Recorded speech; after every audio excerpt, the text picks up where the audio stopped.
DPRD Banjarmasin periode 2019-2024 masa tugas alat kelengkapan Dewan terutama komisi-komisi kada lagi 1 tahun melainkan 2 tahun 6 bulan.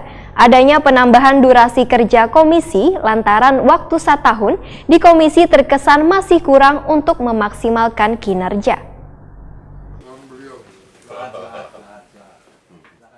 DPRD Banjarmasin periode 2019-2024 masa tugas alat kelengkapan Dewan terutama komisi-komisi kada lagi 1 tahun melainkan 2 tahun 6 bulan. Selain mengikuti PP nomor 12/2018 tentang pedoman penyusunan tata tertib Dewan Perwakilan Rakyat Daerah Provinsi, Kabupaten wan Kota, bertambahnya masa kerja 4 komisi di DPRD Banjarmasin juga dikarenakan pertimbangan wan alasan tertentu. Ketua Fraksi Restorasi Bintang Persatuan DPRD Banjarmasin Arupa Arif Baitakoni Prima TV jelang tengah hari Rabu 18 September 2019 memadahkan bila pertimbangan adanya penambahan durasi kerja komisi dari 1 tahun menjadi 2,5 tahun adalah untuk memaksimalkan kinerja masing-masing komisi, keberhasilan fungsi pengawasan serta memudahkan koordinasi dengan mitra kerja. Menurut Arupa Arif, dari pengalaman periode sebelumnya, waktu 1 tahun di komisi kinerjanya terasa begitu singkat sehingga baru memahami tupoksi komisi wan membangun komunikasi dengan mitra kerja, kemudian sudah bergeser ke komisi lain. Arupa Arif menilai 1 tahun di komisi ternyata terkesan masih kurang bila berhadapan dengan mitra kerja.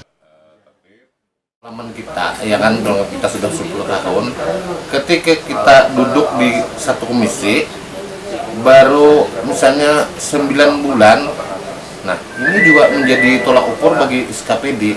Nah, kenapa? Ini ya kita, ini kan enak pindah, kita ada urusan lagi doang.